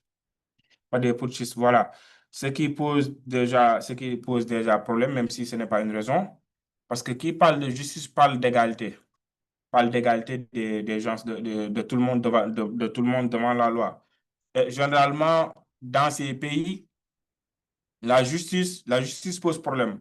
Parce que soit on est avec l'autorité, soit on est avec l'autorité, on est accepté, on fait généralement ce qu'on veut, soit on n'est pas avec l'autorité, on est muselé. Les opposants qui sont dans ces pays ne diront pas le contraire. Et le constat général, au plan juridique, si on regarde bien, même au-delà de ces pays cités, le point 16 pose problème, surtout concernant la justice. Parce que moi, c'est ce que je dirais à mes étudiants. Je ne peux pas comprendre que généralement dans ces pays, il y a 3 pouvoirs. Le pouvoir exécutif, le pouvoir législatif et le pouvoir judiciaire. Quels sont les caractères de ces pouvoirs? On sait que ces pouvoirs sont indépendants. Sont indépendants les uns des autres. Même si parfois il y a complémentarité. Il y a complémentarité, mais ces pouvoirs sont indépendants. Alors, dans ces pays, si on fait la remarque, dans l'exécutif de ces pays, il y a forcément un ministre de la Justice. Et c'est ce ministre de la Justice qui est le chef du parquet. Et c'est le parquet qui a l'opportunité juridiquement de poursuivre ou de ne pas poursuivre. Déjà, la justice est juridiquement dès le début biaisée. Parce que je ne peux pas comprendre. Dans un pays, il y a 3 pouvoirs constitués. Chaque pouvoir est indépendant et qu'il y ait un ministre de la Justice qui est le chef du parquet, qui a l'opportunité de poursuivre et de ne pas poursuivre et qui peut poursuivre qui il veut, qui peut laisser qui il veut. Ça, c'est un problème. Ça, c'est un problème qui se pose. Maintenant, c'est quoi la solution dans ces pays? Parce que si la justice est indépendante, la justice va se suffire elle-même. De par les principes juridiques qui sont posés. Mais tant qu'il y a une autorité politique ou exécutive qui gère la justice posera toujours problème, même au-delà de ces pays, même au-delà de l'existence des menaces asymétriques. Ça, c'est un principe de droit. Ça, c'est un principe démocratique qui existe généralement dans les pays, je ne dirais pas subsahariens francophones, mais dans les pays généralement francophones. Ça, c'est un problème. Alors, l'existence d'institutions efficaces. Je pense que, comme je l'ai dit tantôt, parce que ici, je sors un peu du cadre de la conférence, parce que ici, au Québec, quand on dit tantôt, généralement, c'est après. Mais chez nous, quand on dit tantôt, c'est avant. Alors, ce qui me posait un peu problème au début de mon séjour ici. Je parlais avec quelqu'un, il me dit, bon, mais tantôt. J'ai dit non, mais tantôt, c'est avant. Après, j'ai compris. Alors, comme je disais tantôt, le problème des institutions au Sénégal est le problème financier. D'abord, il y a aussi un problème de leadership et il y a aussi un problème de ressources humaines. Alors, si on se focalise à ces 3, si l'institution est là, les moyens sont là et il y a un problème de ressources humaines, l'institution ne va pas marcher. Si la ressource humaine est là, qualifiée, compétente, etc., et que les moyens ne sont pas là, ça va poser problème. Malheureusement, dans certains pays, on combine les deux. On combine les deux, à savoir le problème de ressources humaines, de leadership et le problème de moyens institutionnels. Voilà. Donc, pour dire qu'au-delà même de ces pays précités, le point 16, à savoir paix, justice et institutions efficaces, pose problème. Maintenant, quelles sont les solutions? Les solutions vont découler des problèmes. Ici, il y a manque de ressources humaines qualifiées. On va essayer d'avoir de la ressource humaine qualifiée, de par l'éducation, de par la formation, de par l'encadrement. Il y a aussi les problèmes de finances. On va essayer de financer, mais aussi financer efficacement et que ça sera résolu. Concernant la deuxième question, l'Union africaine, la Cour africaine des droits de l'homme et des peuples. Bon, je dirais que Ça, c'est subjectif. Ce que je vais dire est subjectif. En Afrique, généralement, les institutions sont dans la théorie. Les institutions sont dans la théorie. Pourquoi? Parce que parce que les actes restent à être concrétisés. Si on prend le cas de l'Union africaine, mais face aux problèmes qui existent actuellement en Afrique, quelle est la solution concrète? Les textes sont là, mais quelle est la solution concrète proposée par l'Union africaine dans la bande sahélo-saharienne? C'est un problème. Il n'y a aucune solution concrète. Parce que la solution concrète, ce n'est pas s'enfermer dans la salle, se mettre en costume, cravate, être sous la climatisation, dire oui, on dit, on propose. Mais concrètement, qu'est-ce qui se passe sur le terrain? Est-ce qu'il y a des moyens qui sont mis en œuvre? Est-ce qu'on a essayé de parler avec les belligérants? Est-ce qu'il y a autant de questions qui sont posées? Au-delà de l'Union africaine, la Cour africaine des droits de l'homme et des peuples, c'est vrai, le cadre est là, mais toujours il y a un manque d'efficacité de par l'existence, de par les sentences, de par le traitement de dossiers. Ça se comprend parce que généralement, comme je l'ai dit toujours, il y a le problème institutionnel qui se pose encore. Le problème, je ne dirais pas de manque de compétences, mais manque d'effectifs. Ça peut exister toujours dans ces cours, généralement. Parce que au Sénégal, il y a souvent des problèmes qui se posent et que des gens font recours au niveau supranational. Si je prends l'exemple des deux cas, à savoir le cas Khalifa Sall et le cas Karim Wade, ils ont fait appel au niveau des cours, etc. Voilà, la cour les a donné raison. Mais est-ce que les autorités étatiques l'ont appliqué? Non. Pourquoi? Parce qu'ils se disent qu'ils sont en fait des pays souverains. Ils sont des pays souverains. Ils ne peuvent faire l'objet de... Ils peuvent ne pas appliquer les sentences qui sont données au niveau supranational. Du fait même, et c'est très logique parce que quand on dit qu'un pays est souverain, qu'un pays est autonome, indépendant, personne ne peut lui tendre la main. Mais qu'en est-il? Hein? La souveraineté, lorsqu'un État ratifie la Charte africaine des droits de l'homme et des peuples, c'est un acte souverain. Lorsqu'un pays ratifie le protocole qui porte création de la Charte africaine, c'est un acte souverain aussi. Donc, je veux dire, c'est s'engager également à appliquer de bonne foi les décisions et à les exécuter de façon volontaire. Mais maintenant, c'est là où le problème se pose. Si un pays ratifie, n'est-ce pas, il est censé appliquer. Mais maintenant, s'il doit appliquer et qu'il ne l'applique pas, quelles sanctions lui seront posées? C'est des questions. Donc, ça relève de la dignité étatique, qui est un groupe de mots nouvellement créé que je vois souvent. Ça relève de la dignité étatique, c'est-à-dire le respect du principe d'estoppel, comme on dit en droit international. L'interdiction de se dédire au détriment d'autrui, en fait. Mais généralement, dans nos pays, on voit des sentences qui sont données, faites au niveau supranational, qui ne sont pas appliquées et personne ne peut rien faire. Ça, c'est un problème. Peut-être qu'il y aura des solutions plus tard. Alors, pour Mélissa, pourquoi le terrorisme sévit plus dans les pays anglophones que francophones? Bon, théoriquement, de par les références moi que j'ai, je ne dirais pas que... Parce que si on se fie au César, généralement, les chiffres qui sont donnés, je ne dirais pas que c'est plus du côté francophone ou anglophone. Parce qu'il faut savoir que les statistiques ne sont pas trop fiables. Parce qu'il y a des actes qui sont perpétrés sur le terrain qui ne sont pas recensés. Donc, eux, ils ne font pas que des estimations. Et aussi, il faut savoir que la médiatisation des actes de violence terroriste dépend. Une zone peut subir un acte terroriste très violent et qui n'est pas relayé par les médias. Et si cet acte n'est pas relayé par les médias, cet acte sera considéré comme, je dirais, inexistante et ne sera pas recensé. Mais donc, de là, je dis qu'il faut un peu être prudent sur la question de plus dans les pays anglophones que francophones. Mais ce que je peux dire est que dans les pays francophones, c'est le même cas d'espèce qui existe concernant les menaces asymétriques. Ce sont les mêmes criminels qui frappent, c'est les mêmes gangs qui frappent, c'est les mêmes terroristes qui frappent, c'est les mêmes islamistes qui frappent. Ça, je peux officiellement le dire. Voilà. La deuxième question, je ne l'avais pas trop bien notée. S'il te plaît.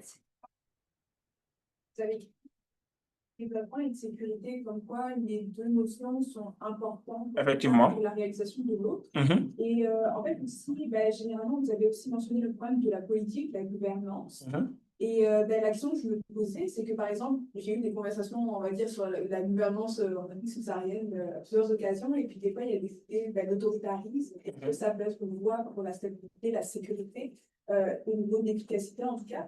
Et je me posais donc cette question, est-ce que par rapport à la notion de sécurité et à la notion de développement, entre cette notion de démocratie, d'autoritarisme, au niveau du terrorisme, comment vous positionneriez un petit peu Bon, ça aussi, comme je le disais tantôt, comme je l'ai dit précédemment, le développement, il n'y a pas de développement sans sécurité, ni de sécurité sans développement, donc vice-versa. Parce qu'il faut essayer de continuer une chose en fonction de sa grandeur. Par exemple, actuellement, on sait que de l'autre côté, les terroristes sont beaucoup plus puissants. Que faut-il faire? Il faut des mesures préventives et répressives qui seront à la hauteur. Si on prend le cas du Mali, bon, quelles sont les raisons ou les arguments des putschistes? Que disent-ils? Ils disent que les civils ne sont pas capables de combattre le terrorisme parce que le terrorisme, concernant les conséquences du terrorisme, il y a le problème de développement financier, humanitaire, etc. Ils disent que les civils ne sont pas trop outillés pour combattre les terroristes. Or, déjà, ça pose problème. Ça pose problème. Pourquoi? Parce que est-ce que les militaires, eux, ils sont formés pour gérer le pouvoir civil? Ça, c'est non. Parce que gérer un pouvoir civil, ce n'est pas aller au front, mais se donner des directives, essayer de gauche à droite, chercher des moyens financiers pour financer les FDS, chercher des moyens, acheter des drones, parce qu'actuellement, avec la dronisation, je ne sais pas si le mot existe ou pas, mais je pense que ça existe, avec la dronisation des combats dans ces pays, il faut des moyens financiers, il faut des politiques, il faut. Mais les militaires ne sont pas trop outillés pour le faire, parce qu'ils ne sont pas formés pour faire ça. Ils sont formés, par exemple, pour assurer leur mission régalienne. Mais maintenant, quel est le problème qui se pose? Et ce qui est flagrant est que, toutefois, s'ils accèdent au pouvoir, ils promettent d'organiser des élections libres et transparentes. Qui l'a fait dans ces pays que j'ai cités? Personne. Ils repoussent les élections. Même s'ils le font, ils organisent des élections, ils repoussent les élections.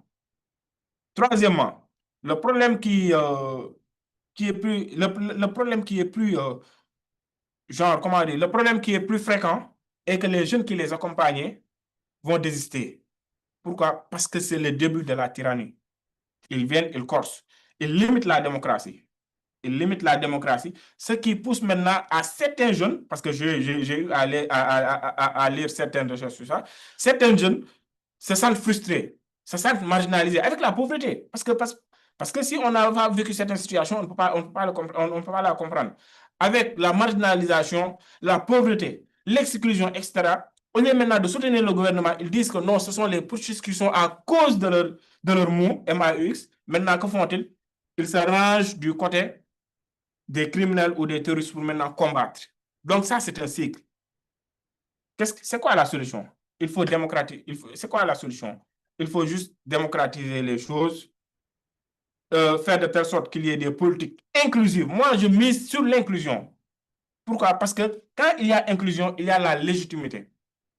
Si je veux faire une politique avec le législateur, je dis que oui, j'appelle un vieux, j'appelle une dame, j'appelle une jeune fille, j'appelle un garçon, j'appelle l'imam, j'appelle le prêtre, j'appelle le chef coutumier, le chef traditionnel. Ils viennent ensemble, on met en place un texte. Mais vous ne pensez pas que ce texte sera respecté pour tout le monde. Pourquoi? Ce texte sera respecté parce que chacun y a mis sa touche personnelle. Mais c'est ce qui ne se fait pas en Afrique. Surtout avec le problème de la démocratie.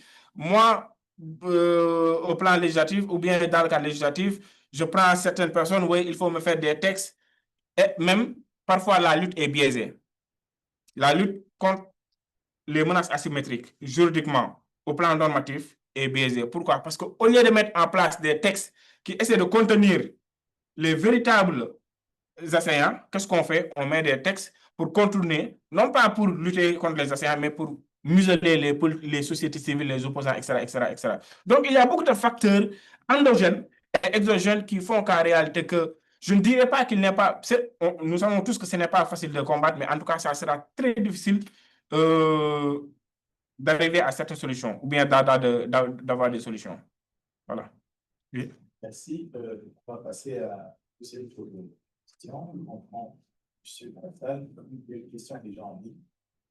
Et Mme Faye. Bonjour tout le monde. Je suis Mohamed Abou, je viens du Niger. Je suis militaire du Niger. Et je suis donc en asile politique ici, suite au coup d'État. Merci. Alors, vous avez couvert tous les points sur cette question.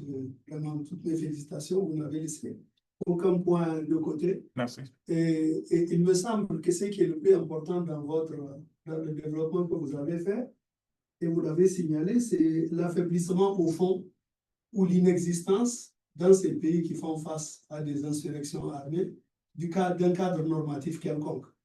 Le cadre normatif, je mets dans ces deux mots l'ensemble au fond des textes auxquels un État croit. À commencer par la Constitution, déjà. Parce que vous savez que dans ces pays, la première des choses que les militaires ont fait, c'est de suspendre la Constitution. Tous ces pays, la Constitution est suspendue.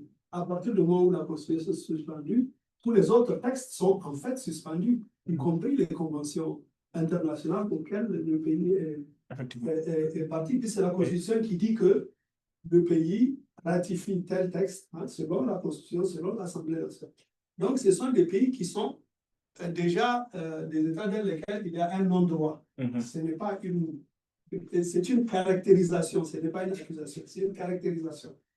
Et lorsque, quelquefois, vous vous plaignez, vous, au Sénégal, du fait que, évidemment, le régime politique utilise quelquefois le garde de sceaux pour régler des problèmes politiques, ça, ce sont des pays dans lesquels il y a un semblant de processus. Parce que quand on utilise le garde de sceaux, c'est encore très bien, parce qu'on fait semblant au moins d'obéir à une réglementation. Dans les pays où les constitutions sont suspendues, on n'a pas besoin du garde de sceaux pour arrêter quelqu'un. On le fait arrêter par la police politique et il disparaît. Donc, il n'y a pas de processus, si vous voulez, même de semblant de processus. Donc, l'affaiblissement du cadre normatif est la catastrophe en réalité dans ces pays. C'est pour ça qu'on ne peut plus développer quoi que ce soit, y compris des stratégies vis-à-vis de ce qu'on appelle le terrorisme. On ne peut même pas les développer parce qu'en réalité, il y a une telle confusion, et je viens d'un pays dans lequel effectivement cette question se pose, il y a une telle confusion entre les terroristes, son complice, celui que le gouvernement n'aime pas, celui qui ressemble à un terroriste, le délit de faciès, etc. Et puisque vous n'avez pas d'état de droit, vous n'avez pas de capacité d'arrêter la force de l'État, c'est une véritable descente vers le non-droit et donc il n'y a pas de possibilité au fond de régler ces questions-là. Donc la question qui se pose dans tous ces pays où la Constitution a été supprimée, où les partis politiques sont suspendus, où la liberté de presse est limitée, sinon elle disparaît, c'est qu'il n'y a plus de possibilité de débattre sur la question du terrorisme, sur la question de l'insurrection.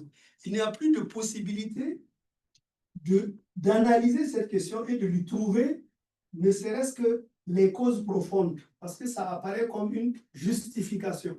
Vous voyez pourquoi, quelquefois, quand on dit les insurrections, on a du mal à utiliser le terme d'insurrection parce qu'on a l'impression que si on dit insurrection, ça dénote un côté positif. C'est comme si on accepte qu'il y a des raisons de l'insurrection. C'est pour cela que les gens ont des difficultés à utiliser le terme d'insurrection, alors qu'en fait, il faut l'utiliser tout simplement sans qu'il soit chargé émotivement. C'est un fait. Les gens sont insurgés parce que c'est des citoyens qui ont pris des armes. C'est des citoyens qui ont pris des armes, donc ils se sont insurgés. On devrait pouvoir utiliser le terme d'insurrection. Ça nous permettrait maintenant, à partir du moment où on utilise le terme d'insurrection, de chercher les causes profondes de l'insurrection. Et très souvent dans ces États sahéliens, que ce soit le Mali, le Niger, le Tchad ou le Burkina, il y a des raisons, quelquefois ethniques, quelquefois régionales, quelquefois c'est des questions de nomades et des sédentaires. Quelquefois, c'est des questions d'intégration nationale mal faites ou bien faites. Et donc, à partir de ce moment, on ouvre le champ du possible, on ouvre le champ du dialogue, on ouvre surtout le champ de la compréhension des raisons profondes qui nous ont amenés à cette situation. Et à partir de là, on peut développer effectivement des stratégies pour y faire face. Merci. Donc, c'était un peu le Merci. Pour votre commentaire. le commentaire que je voulais. Oui, merci beaucoup. Je peux donner la parole au professeur François Roch, qui est au moins 2 questions en ligne. Et puis, nous allons conclure parce que nous tendons. Parfait. Oui, je voulais réagir parce que je pense qu'il y a un enjeu quand même qui est au cœur de plusieurs conférences midi qu'on organise depuis un bon moment. Ça fait 2-3 ans que l'Observatoire organise des conférences midi. Et je pense que c'est important, à la fois sur le plan théorique et pratique, de faire la part des choses entre la positivité des normes, leur existence, et les enjeux d'effectivité qui sont liés aux normes. Parce que les obstacles à l'effectivité sont immenses. Et c'est évident qu'en période de soulèvement constitutionnel, lorsqu'il y a un coup d'État, lorsqu'il y a une prise de pouvoir par le militaire, ben, ça crée un obstacle immense au niveau de l'effectivité des normes. Mais je ne pense pas qu'un vide juridique existe en période d'insurrection. Le droit de la responsabilité internationale prévoit la responsabilité des forces insurrectionnelles au moment où ils prennent le pouvoir, du point de vue du droit international. Et tant du point de vue conventionnel que du point de vue coutumier, les normes impératives continuent à s'appliquer. Donc oui, c'est évident que ça pose d'immenses enjeux sur le plan de l'effectivité. Puis je veux dire, l'histoire des relations internationales, puis l'histoire constitutionnelle des États est marquée justement de nombreux coups d'État. Et je partage votre point de vue concernant l'impact que ça a sur l'effectivité, mais de là à dire qu'on est dans un vide juridique qui permettrait aux acteurs du moment, aux forces insurrectionnelles ou à d'autres acteurs de commettre des violations graves du droit international en toute impunité, parce qu'il y aurait un vide juridique. Ça, j'ai un malaise avec cette interprétation. Je sais, mais je voulais juste, pour le bénéfice de notre discussion, qu'on fasse la part des choses entre la positivité et l'effectivité des normes. Et par ailleurs, les situations d'impunité sont très nombreuses et à travers beaucoup de conférences qu'on a données dans le cadre des travaux de l'Observatoire, il y a souvent eu des situations d'injustice et d'impunité qui ont été mises en relief. Donc, moi, je voulais juste faire cette nuance-là, considérant que les normes impératives, je veux dire, s'appliquent en tout temps et en tout lieu, peu importe qu'il y ait crise constitutionnelle, d'État ou non, ce qui est susceptible effectivement de jouer sur l'effectivité, mais c'est ça. Bon, je voulais faire cette remarque-là parce que je la trouvais relativement importante. Puis après, bon, j'avais plein d'autres commentaires sur les programmes de DDR, de démobilisation, de démilitarisation, de réinsertion sociale, mais ce sera pour une autre occasion parce que mon collègue me rappelle qu'on manque de temps, donc je ne poserai pas de questions à cet égard-là, mais je remercie tout le monde pour votre participation et je sais qu'il y a beaucoup de personnes qui se sont jointes. Lorsque vous avez commencé votre conférence, il y avait quelques personnes en ligne, il y a plusieurs personnes qui se sont jointes à nous, qui se sont jointes en présentiel aussi. Donc, merci à tout le monde pour votre participation, j'apprécie. Oui, merci. Il y a 2 questions qui sont en ligne que je peux prendre rapidement. C'est de la part de M. Francis qui veut que vous parliez un peu du financement du terrorisme sur le Sahel. Il y a une autre question de M. Jonathan qui pose la question sur le protocole de Malabo. Voilà. Il dit ceci.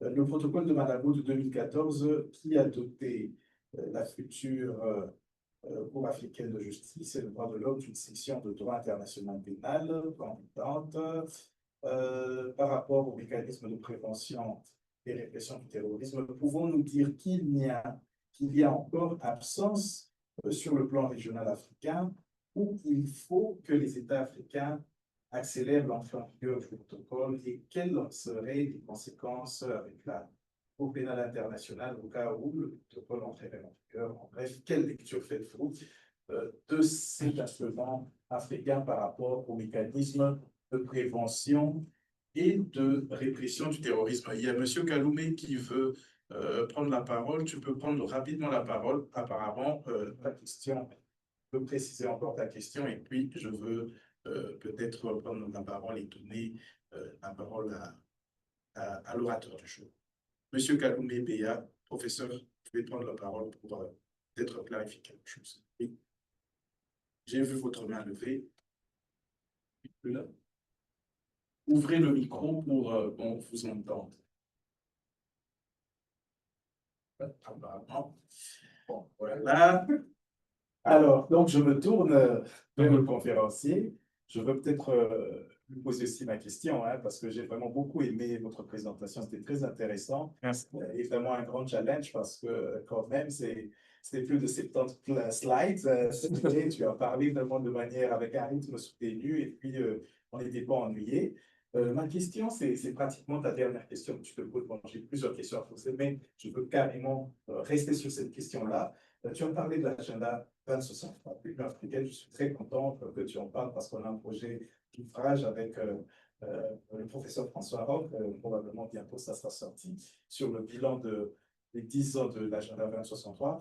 Tu as dit à la fin qu'il faudrait concilier l'ODD avec l'agenda 2063 de l'Union africaine. Je n'ai pas vraiment très bien compris cette question. Pourquoi? Parce que lorsque vous visitez même le site internet de l'Union africaine, vous voyez qu'on fait vraiment un lien entre les deux.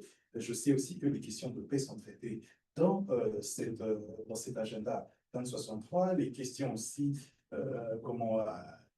sur les ODD. Donc, il y a vraiment un lien strict. Donc, je ne sais pas de quel lien tu veux parler, de quelle conciliation tu veux parler. Est-ce que tu veux qu'on puisse aller au-delà de ce qui est déjà fait et comment tu envisages, n'est-ce pas, cette conciliation? Donc, vous avez pratiquement 4 questions avec vous. Vous répondez et puis après, D'accord. un peu bref et puis ne sois pas obligé de répondre. J'en réponds 2 parce qu'il y a une qui est longue, que je n'ai pas compris. Il y a une question, une dernière question. Ok. Ouais. Je la prends, Madame Faye. Juste par rapport aux stratégies préemptives, il a beaucoup abordé la question de cybercriminalité. Je voudrais savoir quelles sont les perspectives pour garantir la sécurité humaine au regard du recours à l'intelligence artificielle. Donc, tu as tout un lot de questions. Donc, on va peut-être fermer bientôt. Hein. On te donne 20 minutes, 15 minutes. Je suis confiant que tu as chanté. Voilà, mais il y en a une que je n'ai pas trop compris et que je n'ai pas noté. Okay. Sur le protocole, bon, répondez à ce que tu as okay. dit. Concernant le... Merci. Concernant le financement, c'est ce qui pose plus de problème sur la lutte contre le terrorisme, par exemple. Pourquoi? Parce que, en fait, lutter contre le financement permet de couper les racines du mal, comme on dit. Parce que, généralement, à 90%, on ne peut pas perpétrer un acte terroriste sans financement. Parce que pour faire un acte terroriste, il faut, par exemple, des armes, des munitions, des explosifs, etc. Donc, il faut impérativement des sources de financement. Mais qu'en est-il véritablement de ces sources? Il y a des sources licites et des sources illicites. Concernant les sources illicites, ça ne pose pas de problème, mais ce sont les sources licites qui posent problème. Quelles sont les sources illicites? Les sources illicites, c'est les trafics d'armes, de drogue, etc. Là, nos FDS, nos forces de défense et de sécurité, ils combattent. Ils font leur mieux pour en fait les contenir, ça c'est clair. Mais le véritable hic, ce sont les sources illicites. J'ai oublié l'année, mais je prends le cas de Boko Haram. Boko Haram s'est beaucoup financé sur la téléphonie mobile, à travers des sociétés prête-noms, ce qui les avait permis d'avoir beaucoup d'argent. Boko Haram s'est financé sur la vente de véhicules. Pourquoi par exemple, pourquoi ces deux exemples que j'ai cités posent problème? Parce que c'est des sources sollicites. À travers des prête-noms, Boko Haram s'est financé. Mais qui aurait soupçonné que Boko Haram serait dans la vente de véhicules? De véhicules qui, parce que quand on parle de vente de véhicules, il y a la régularisation, l'État va y prendre des taxes, etc., etc., etc. Mais qui peut imaginer Boko Haram, ce qui se finance, et que l'État en contrepartie y prenne des taxes? Personne n'avait jamais imaginé ça. Qui pouvait en fait imaginer que Boko Haram est dans la téléphonie? On ne pensait pas à ça. Donc, c'est le problème, le véritable problème est la vente et le financement illicite. Maintenant, comment faire? Comment faire pour contenir? Sans oublier même les financements exogènes qui proviennent de l'extérieur. Sur Internet, bon voilà, je ne vais pas me mettre dos au mur, mais sur Internet, Si on met Boko Haram, financement France ou etc., on va voir des articles dans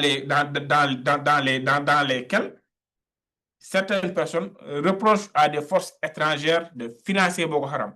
Pourquoi? Je ne sais pas. Peut-être que, ou bien même si ce n'est pas peut-être, ils ont des intérêts dans ça. Mais la question des financements, d'abord, même si GIABA, le groupe intergouvernemental africain, je ne sais, j'ai oublié la définition, même si le GIABA ou le GAFI, ils font des efforts, mais je dis que ces efforts sont peu. Pourquoi? Parce qu'ils ne sortent que des rapports. Non, ce groupe s'était financé sur ça, sur ça, sur ça. Oui, sur ça, mais véritablement, qu'est-ce qu'il faut faire pour empêcher? Qu'est-ce qu'il faut faire pour empêcher? Moi, je dis que tant qu'il y a des sources de financement licites, on ne peut empêcher que, ou bien qu'après la perpétration d'actes, de par la répression. Pourquoi? Parce que ça sera trop tard, en fait. Mais en tout cas, la question du financement est très compliquée et très complexe. Voilà, c'est tout ce que je peux y dire. Maintenant, pour la conciliation entre 2030 et 2063, moi, je pense que si l'Union africaine, qui a peu de moyens, se rangeait derrière l'ONU pour l'agenda 2030, au plan financier, au plan méthode, ça pourrait aller de l'avant. Pourquoi? Parce que dans le fond, l'objectif reste le même. Dans le fond, l'objectif reste le même. C'est quoi? C'est d'assurer la sécurité humaine. De par exemple, le développement des États, le bien-être des populations, le respect de l'environnement, la protection, le respect et la protection de l'environnement. Mais connaissant l'Union africaine, déjà, il y a la désapprobation. La désapprobation qui commence à exister. Donc, du coup, il serait préférable au moins que l'Union africaine se range derrière l'UA, c'est-à-dire 2030, pour plus enchérir les liens ces liens avec les populations africaines. Voilà. Le recours à l'intelligence artificielle. L'intelligence artificielle va même au-delà de la question sécuritaire. Pourquoi? Parce que actuellement, on a tendance à voir tout et n'importe quoi sur l'intelligence artificielle. Il y a des choses positives, mais il y a des choses négatives. Alors, d'abord au plan normatif, l'intelligence artificielle pose problème dans la lutte contre les menaces asymétriques. Si on prend l'exemple du Mali, du Niger, du Burkina Faso, du Cameroun et du Tchad, dans le cadre normatif, il n'y a aucun texte qui prend en compte l'intelligence artificielle. Pourquoi? Parce que l'intelligence artificielle est d'actualité, entre guillemets, mais les législateurs de ces pays n'ont pas pris en compte l'impact de l'intelligence artificielle sur la lutte contre les menaces asymétriques. Mais quand même, il faut savoir que l'intelligence artificielle peut être un bon pilier, un pilier positif pour lutter contre ces menaces. Mais qui va s'en servir? Comment s'en servir? Je prends l'exemple de la dronisation des combats. Voilà, même si ce n'est pas trop dans l'intelligence artificielle. Actuellement, je l'avais dit tout à l'heure, il y a la dronisation des combats. Mais imaginez-vous, par exemple, que les militaires envoient leur drone pour bombarder une zone. Et sachant que les terroristes sont tellement outillés actuellement, ils peuvent, de par leur radar, je ne sais pas comment informatiquement parlant, détourner ce drone de leur provenance pour y frapper autre chose. Donc, je pense que l'intelligence artificielle est à circonscrire d'abord au plan législatif, c'est-à-dire que les contenir pour que lutter contre lui puisse être quelque chose de légal. Voilà, merci. Merci beaucoup, Monsieur Dion. En tout cas, c'était une très belle présentation, des belles réponses, des belles réflexions. On a eu vraiment des échanges très riches. J'aimerais, avant de passer la parole au modérateur, M. François Roch, j'aimerais annoncer aussi un autre événement. On a une autre conférence le 5 juin sur l'ODD 17 dans le Sahel. Donc, ça sera quand même aussi intéressant de voir encore notre en ligne, soit en présentiel pour assister à cette conférence. Donc, je remercie M. Dion et la participation de tout le monde et je vais passer la parole. Bonsoir. Merci beaucoup, Blaise Pascal. Ben, écoutez, je laisserai au conférencier du jour aussi dire quelques mots s'il le souhaite, mais j'allais, comme vous, rappeler l'événement à venir le 5 juin prochain. Il y aura d'autres conférences vers la fin du mois de juin, donc il y a quelques autres personnes qui se seront proposées. Donc, la période estivale, celle des conférences midi, devrait se terminer au plus tard vers la mi-juillet. Après, on prendra une pause. Écoutez, vous avez soulevé beaucoup de questions et d'enjeux aussi. On est limité par le temps, on ne peut pas tout aborder, mais j'imagine qu'on aurait pu aussi parler des sociétés militaires privées qui sont très présentes aussi dans la région, que ce soit les sociétés militaires privées d'origine russe ou encore chinoise ou occidentale. Par ailleurs, il y a tous les programmes de DDR que j'ai évoqués. Donc, il y a beaucoup de questions que vous avez soulevées et je me tourne vers les participants puis les membres de l'Observatoire en leur disant qu'on est preneur pour ce genre de présentation-là parce qu'effectivement, on a beaucoup abordé les enjeux environnementaux depuis le début des cycles de conférences et depuis quelques temps, on commence à avoir des présentations sur d'autres sujets, sur des sujets qui touchent à la sécurité, qui touchent aux enjeux économiques, aux enjeux sociaux, aux enjeux liés aux droits humains. Donc, je me réjouis justement de la diversification des présentations au sein de l'Observatoire. Donc, un grand merci à tous ceux et celles qui ont participé en ligne sur Zoom. Un grand merci à ceux et celles qui se sont déplacés aussi en salle.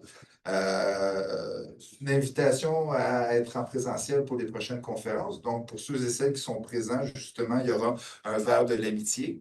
Et pour ceux qui sont sur Zoom, ben, je vous souhaite une belle fin de journée et au plaisir d'une prochaine rencontre. Merci. Merci. Au revoir.